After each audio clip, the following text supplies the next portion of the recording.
대학교 김영문 교수입니다.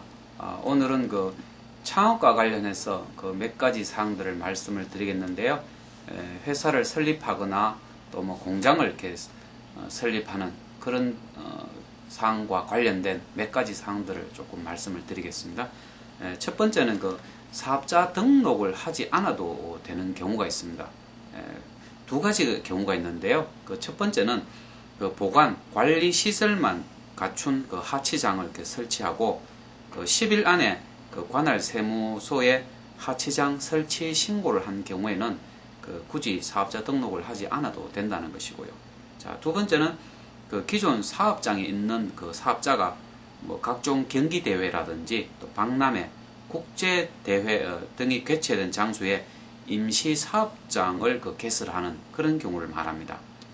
또는 임시사업장과는 다른 장소에 단기간 어떤 판매장을 개설하는 경우에 사업 개시일 20일 전에 임시사업장 관할 세무소에 임시사업장 개설 신고서를 제출하는 이 두 가지 경우는 굳이 별도의 사업자 등록이 필요가 없다는 것이죠. 자, 두 번째는 보통 이제 개인 사업자 이렇게 신청할 때 보면 간이 사업자로 할 거냐 아니면 일반 과세자로 할 거냐, 간이 과세자로 할 거냐, 일반 과세자로 할 거냐. 처음 이렇게 사업자 등록을 할 때는 어느 것이 더 유리한가, 이제 이것에 대해서 조금 말씀을 드리면, 소규모 사업을 하려는 경우는 간이 과세자로 우선을 하는 것이 유리하다는 것이고요. 왜냐하면 세금 면에서 좀 유리하다는 것이죠.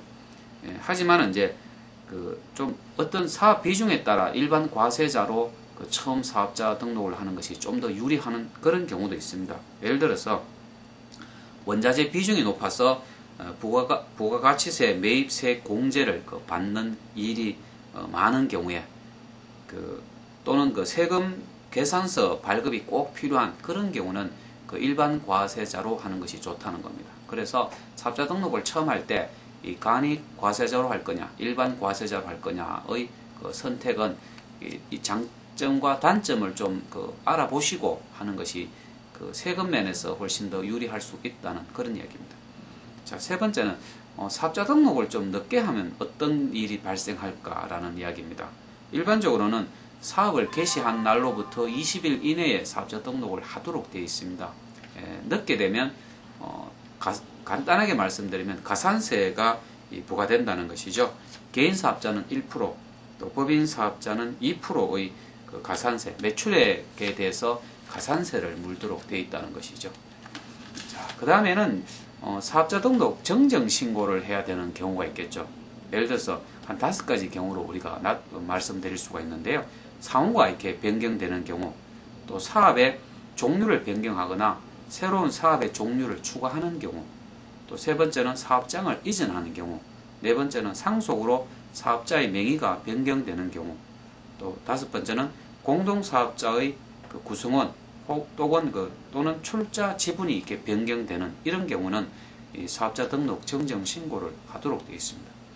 그리고 하나 더 말씀드리면 인터넷 쇼핑몰로 이렇게 사업자 등록을 할 때는 사업자 등록 말고도 통신 판매업 등록과 더불어 부가통신 사업자 신고도 해야 된다는 것을 아셔야 되는데, 이 내용은 제가 앞선 동영상에서 이미 말씀을 드린 내용입니다.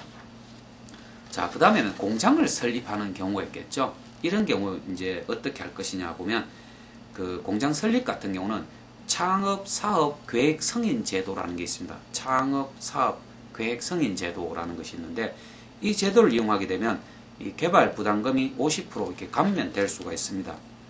이 신청 대상 같은 경우는 보면 창업일로부터 7년이 경과되지 않는 분이어야 되고, 공장 등록증이 본인 명의의 공장 등록증이 없고, 또 제조업을 영위하기 위해서 공장이 필요한 이런 경우에 신청 자격이 있다는 것이죠.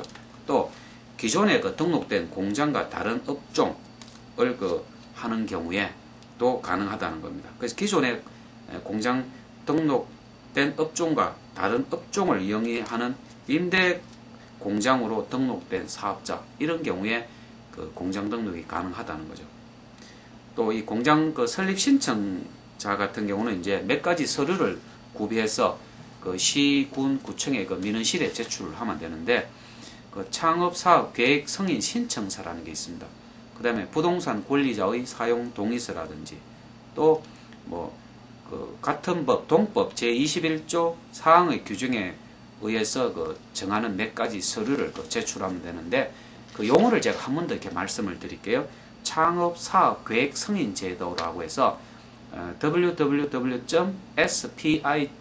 www.spi.go.kr 보통 우리 스파이라고 하는데요.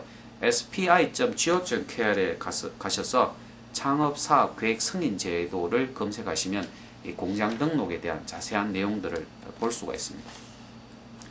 그리고 아주 중요한 내용 하나 알려드리면요. 요즘은 창업보육센터 입주기업들도 그 공장 등록이 가능하다는 것입니다.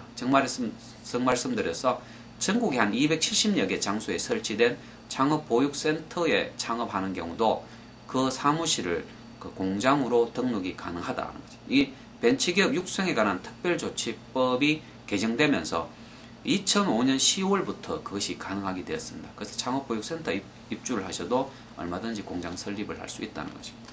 자, 마지막으로는 이제 음식업, 특히 이제 외식업이라고 하죠. 사업자 등록 같은 경우는 두 가지로 우리가 보통 구분이 될 수가 있죠. 신규 창업이냐, 아니면 기존 음식점을 인수한 경우냐로 나눠지는데, 신규 창업을 한 경우는 뭐 아이템을 선정하고 음식업 중앙에 위생교육을 받으시고 시군 구청에 인허가를 받으시고 사업자 등록을 하면 됩니다. 하지만 기존 음식점을 인수한 경우라면 사업 양수도 계약을 하시고 또 음식업 중앙에 사업 그 위생교육을 받으시고 그 다음에 시군 구청의 인허가를 받으시고 사업자 등록을 하면 된다는 것입니다. 그래서 이 창업과 관련해서 이제 몇 가지 알아야 되는 사항들을 나름대로 이렇게 정리를 했는데 좀 이렇게 동영상을 보시는 분들이 도움이 되었으면 좋겠다 이런 생각을 해보게 됩니다. 예, 오늘 이것으로 마치겠습니다. 감사합니다.